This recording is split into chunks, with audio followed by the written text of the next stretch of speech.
if you're gravitating towards what everyone else is doing, is that because you're actually lacking the confidence to pursue what you truly love? So I want you to ask yourself, does my home express my personality?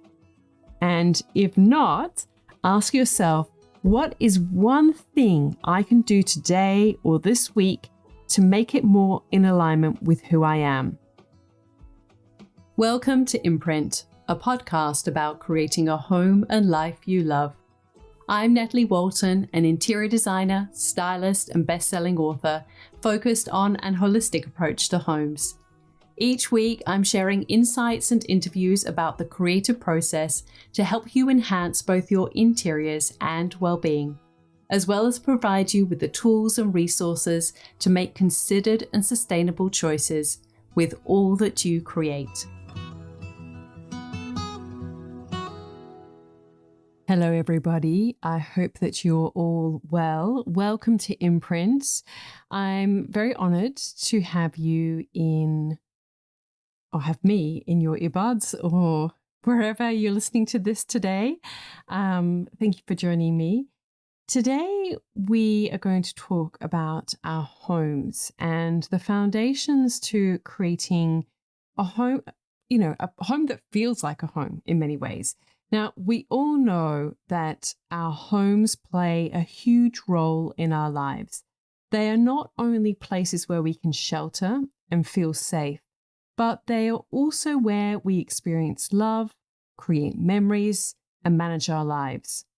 Our home is where we wake and set the tone for the rest of the day, and it's where we retreat, replenish, and relax at the day's end. It's also, of course, where we nourish our bodies and establish routines and rhythms.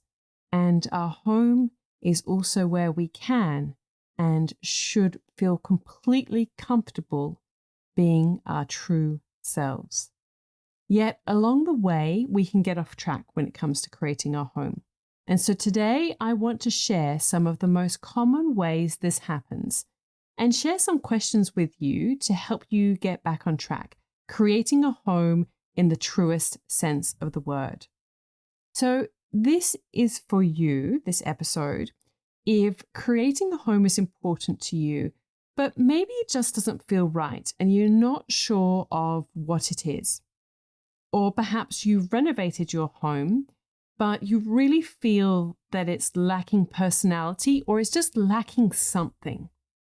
Or maybe you're in a new season or chapter of your life and you want or need to start over and you want really to get your home right this time.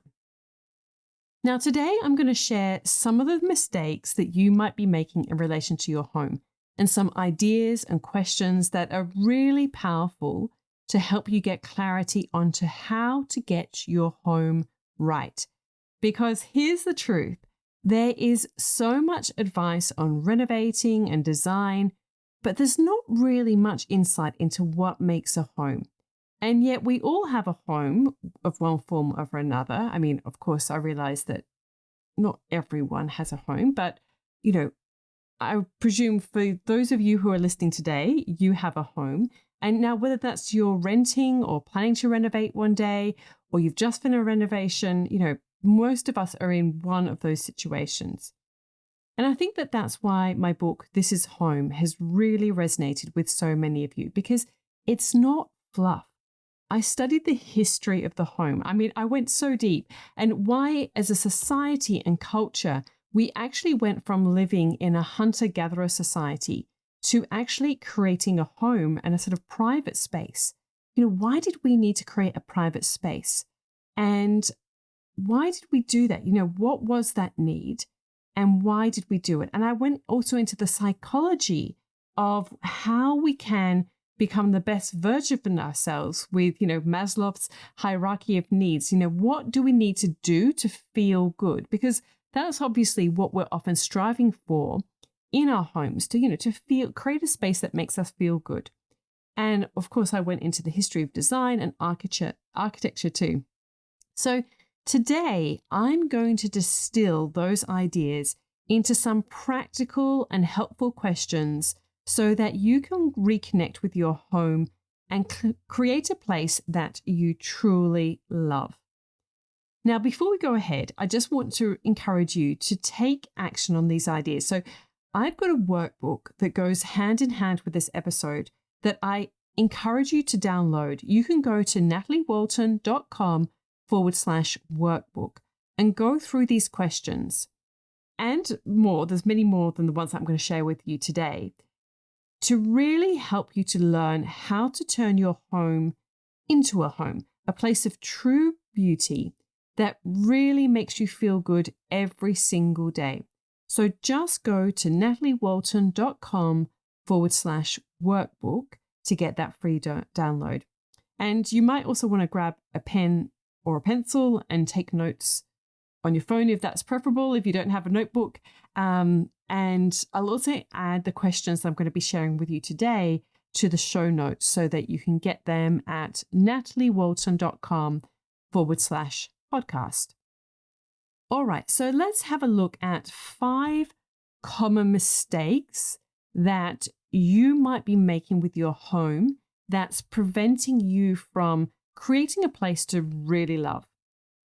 So the first common mistake is that you're not clear on what's most important to you. Let me explain.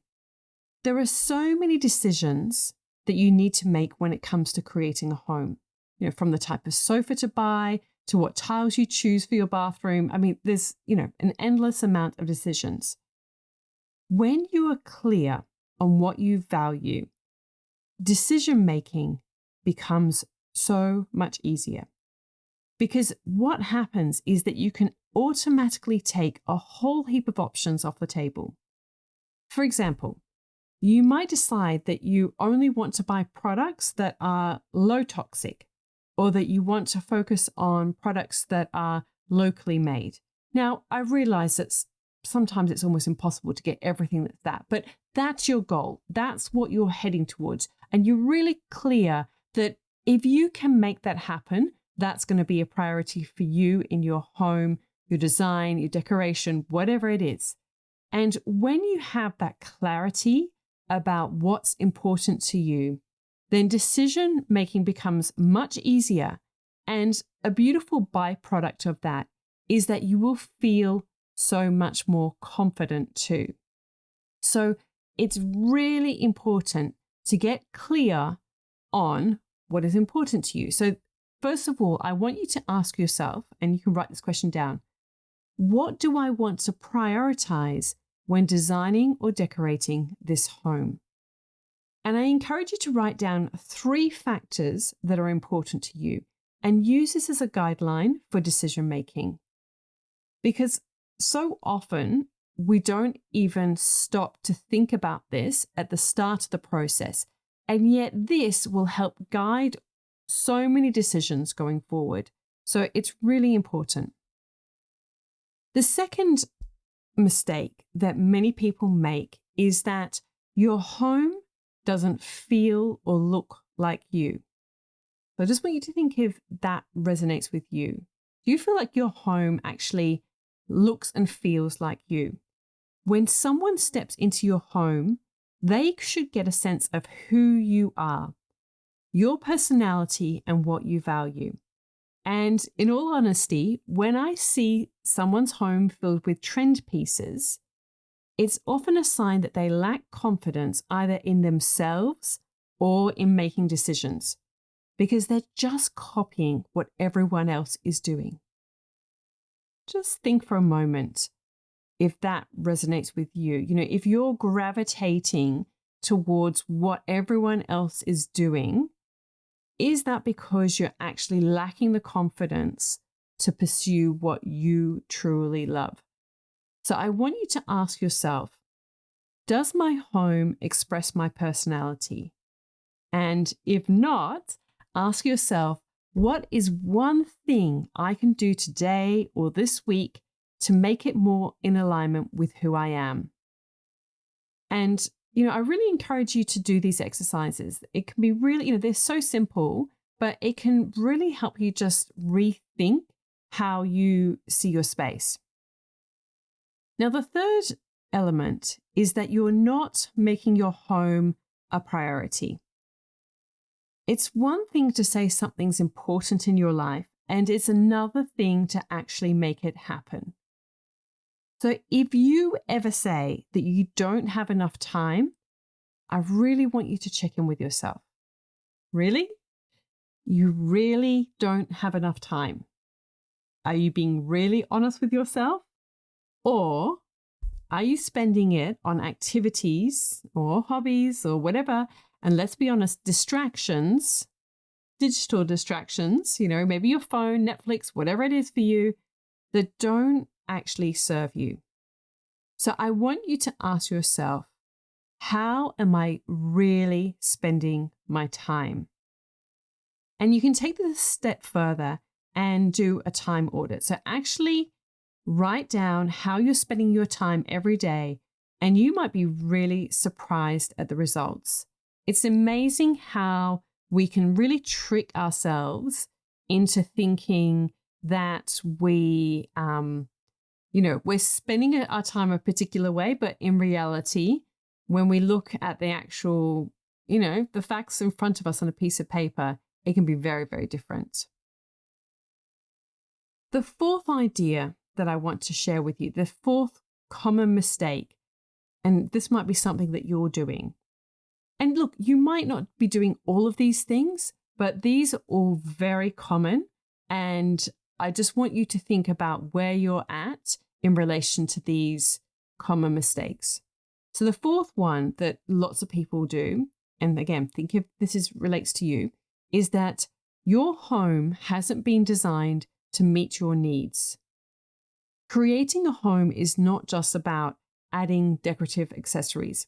It needs to function first. So always start with how you use the space before you consider the surface finishes and the accent pieces. So for this mistake, I want you to ask yourself, how do I want my home to function? And take a look around, and I'm sure you'll be able to rattle them off, but really consider what are the areas in your home where you perhaps have got bottlenecks. Think about where is your home really letting you down in terms of the day-to-day functionality. The fifth and final mistake that I'm going to share with you today is that you haven't created true beauty. So what do I mean by true beauty? It's not perfect, but it's genuine. It's authentic, and it's based upon the principles of design. So there are 7 elements of design that I go into detail in the Design and Decoration Masterclass, and we don't have enough time to go into them right now, but for now, I want you to know that if you want to create a true home, you need to express true beauty. That's a type of beauty that makes us feel good. It's warm and welcoming. It's genuine. It's a heartfelt space, and it's a real balance of objects and light and a considered color and material palette. I mean, there's so many other elements as well that, we don't have time to go into them all today, but it's when all of those elements come together, but they're done in a really genuine and authentic way. That's when you create true beauty. For now, I want you to ask yourself, what makes a home beautiful to me? Because again, and I know, I mention this a lot, but it's so easy to get distracted with what everyone else is doing and, buy a million images on Pinterest or Instagram. But just take a moment to actually connect with that idea yourself about what is a beautiful home to you.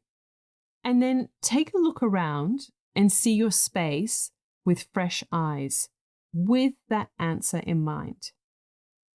All right, this is a short episode, but I hope that you're going to find it really valuable to go through those questions. So we're going to do a quick review of some of the common mistakes.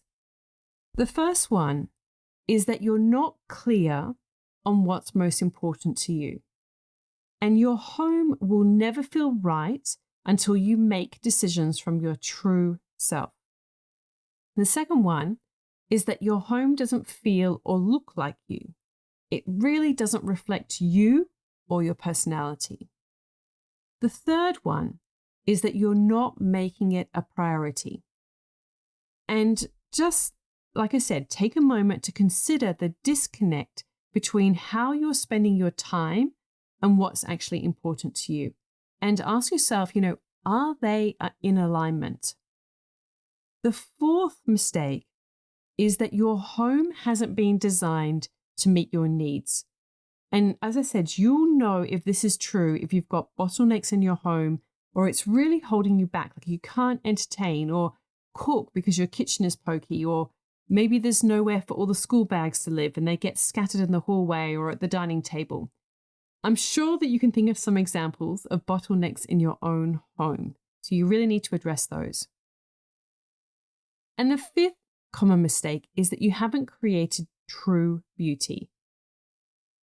Sometimes this can seem a little bit less tangible, but just start with this one idea. Do you have negative space, which is breathing space in your rooms? If you cover every wall and every surface, your eye really doesn't have time to rest. And we need to have that sense of rest and respite in our own homes. Okay. As I said, if you'd like to go deeper on these questions and this exercise, there's more exercises that you can do.